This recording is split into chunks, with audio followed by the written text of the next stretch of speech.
நம்ம எல்லாருக்கும் ஒரு வயசுக்கு அப்புறம் வந்து ஒரு எக்ஸிஸ்டென்ஷியல் கிரைசிஸ் வரும். நம்ம பண்ணுறதெல்லாம் சரியா? நம்ம நம்பிக்கை கரெக்டா? எல்லோரும் பண்ணுறதெல்லாம் நம்ம பண்ணுறோமா? எல்லோரும் சொல்கிறதெல்லாம் நம்ம ஃபாலோ பண்ணுறோமா? நமக்குன்னு இது சரியாக படுதா இல்லையான்ற ஒரு ஒரு ஸ்டேஜ் வரும். ஸோ அந்த நேரத்தில் வந்து நம்மளோட தேடலுக்கு உண்டான பதில் தேடி நம்ம போவோம். ஒரு சிலர் என்ன பண்ணுவாங்கன்னா வந்து ஓகே இதெல்லாம் யோசிக்க வேணாம், நம்ம போகிறபடியே போயிடும்னு சொல்லிட்டு முடிவெடுப்பாங்க. எனக்கு பர்சனலாக வந்து ஒரு பர்பஸ் இருந்துச்சுன்னா வந்து நான் பண்ணுற வேலைகளை வந்து அந்த பர்பஸோடு அசோசியேட் பண்ணிப்பேன். ஸோ ஓகே அது மூலிமா எனக்கு ஒரு மீனிங் இருக்க மாதிரி இருக்கும்.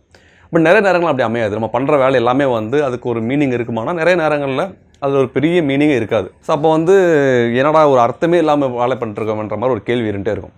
ஸோ இதை தேடி நம்ம ஃபிலாசபர்ஸ்லாம் என்ன பண்ணியிருக்காங்க, என்ன மாதிரி இது பார்க்கும்போது வந்துட்டு நிறைய தியரிஸ் பார்த்துருந்தேன்.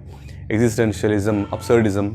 ஸோ இந்த வீடியோவில் அதை பற்றி தான் ஷேர் பண்ணலான்னு இருக்கேன். நம்ம ப்ரீவியஸ் ஜென்ரேஷன் முன்னாடியெல்லாம் நம்ம வரலாறு எடுத்து பார்க்கும்போது வந்துட்டு அவங்களுக்கு உண்டான ஒரு எக்ஸிஸ்டென்ஷியல் கிரைசிஸ் ஆகட்டும், அவங்களுக்கு உண்டான ஒரு தேடல் வந்துட்டு அதுக்கு உண்டான பதிலை வந்து ரிலிஜனாக பார்த்துருந்தாங்க. ரிலிஜனில் பதில் இருக்குன்னு சொல்லி பார்த்துருந்தாங்க. இன்னும் ஒரு சில பேர் வந்து அவங்க பாரம்பரியம், கலாச்சாரத்தில் வந்து அதுக்கு அவங்க தேடுறதுக்கு உண்டான பதில் இருந்திருக்குன்னு சொல்லிட்டு அதை ஃபாலோ பண்ணிட்டுருப்பாங்க. பட் லேட்டராக அந்த மாடர்ன் செஞ்சுரியில் வர்றப்போ வந்துட்டு நிறைய இண்டஸ்ட்ரி டெவலப்மெண்ட்ஸ் வருது, சயின்டிஃபிக் டெவலப்மெண்ட்ஸ் வருது.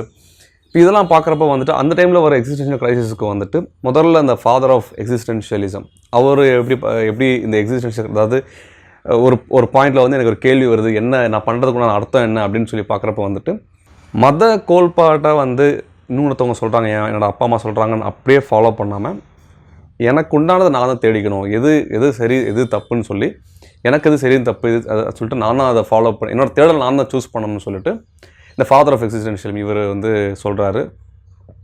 ஸோ இவர் வந்து இவருமே வந்து ரிலிஜனை வந்து நம்ம அந்த ஒரு தீர்வாக சொல்லுவார்.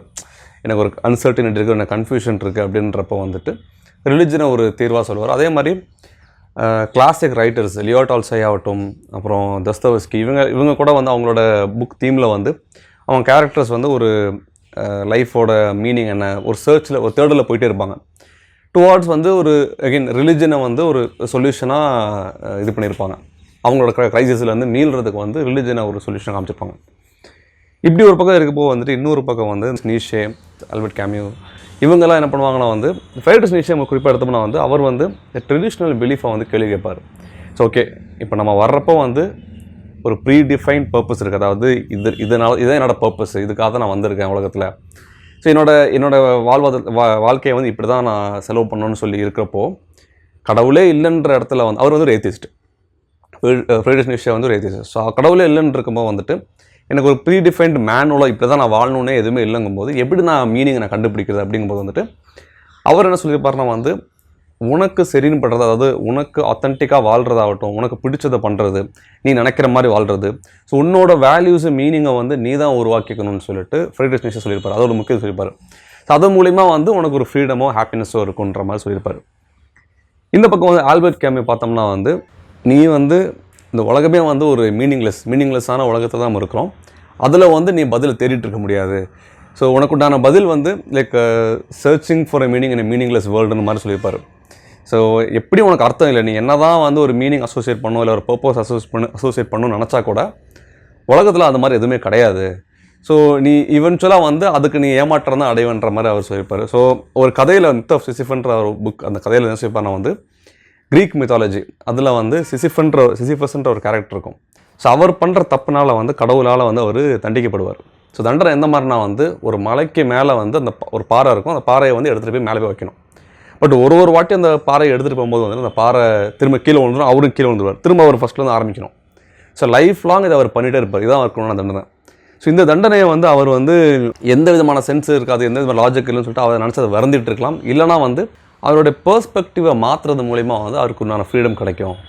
அது எப்படி சொல்லியிருப்பாருனா வந்து எப்படியும் வந்து இந்த டாஸ்க்கை வந்து அவரால் மாற்ற முடியாது, அவரால் எந்த கண்ட்ரோலும் இல்லை. பட் அவரால் எதை மாற்ற முடியும்னா அந்த ஸ்ட்ரகிள் அக்செப்ட் பண்ணுறது மூலிமா வந்து அவரோட பெர்ஸ்பெக்டிவை மாற்றிக்க முடியும். ரெண்டாவது வந்துட்டு ஒரு வாட்டி நான் மேலே தூக்கிட்டு வரும்போது கீழே உழுவுன்னெலாம் யோசிக்காமல் என்னோடய வேலை இதை தள்ளிட்டு போகிறது. ஸோ ப்ரெசென்ட்டை மட்டும் ஃபோக்கஸ் பண்ணி பண்ணுறது. ஸோ அக்செப்டன்ஸில் வந்து அதிகமாக முக்கியத்துவம் கொடுத்துருப்பாரு. ஸோ லைஃப் வந்து எப்படியோ எனிவே மீனிங்லெஸ் தான், பட் அதையும் அக்செப்ட் பண்ணி போகிறதுல ஃப்ரீடம் அண்ட் ஹாப்பினஸ் இருக்குன்ற மாதிரி ஆல்பர்ட் கேமியூ சொல்லியிருப்பார். ஸோ ஆல்பர்ட் கேமியோட புக்ஸ் பார்த்தீங்கன்னா ஸ்ட்ரேஞ்சர், மித் ஆஃப் சிசிஃபஸ், இது எல்லாமே நல்ல அவரோட கான்செப்ட் புரியறதுக்கு இன்னும் ஹெல்ப்ஃபுல்லாக இருக்கும். உங்களுடைய ஒரு எக்ஸிஸ்டென்ஷியல் கிரைசிஸ் இருக்குன்னா வந்து ஒன்று அதுக்குண்டான பதிலை வந்து ரிலிஜனாக பார்க்கலாம், இல்லைனா வந்து உங்களுடைய பர்பஸ் வந்து உங்களுடைய ஒர்க் மூலியமாகவோ அது நீங்களாக க்ரியேட் பண்ணிக்கலாம். அதாவது இண்டிவிஜுவாலிட்டி, ஆத்தென்டிசிட்டிஸில் வந்துட்டு இது ரெண்டுத்துக்கும் முக்கியத்துவம் கொடுத்துருப்பாங்க. எக்ஸிஸ்டென்ஷியலிசம் ஆகட்டும், அப்சர்டிசம், இது ரெண்டுத்துலையுமே வந்துட்டு நம்ம ஆத்தென்டிக்காக இருக்கிறது, நம்ம இண்டிவிஜுவலிட்டியை காமிக்கிறதுல வந்து முக்கியத்துவம் கொடுத்துருப்பாங்க. நிறைய பேருக்கு வந்து நம்ம எதை நோக்கி போகிறோன்னே தெரியாமல் ஒரு குழப்பமாக இருக்கும். ஸோ அப்படி இருக்கும்போது வந்து நமக்கு ஒரு பதிலை தேடி ஒரு பதிலை தேடி போய்கிட்டு இருக்கோம்னாலே வந்து அதுவே போதுமானது தான் சொல்லி நினைக்கிறேன். See you next video.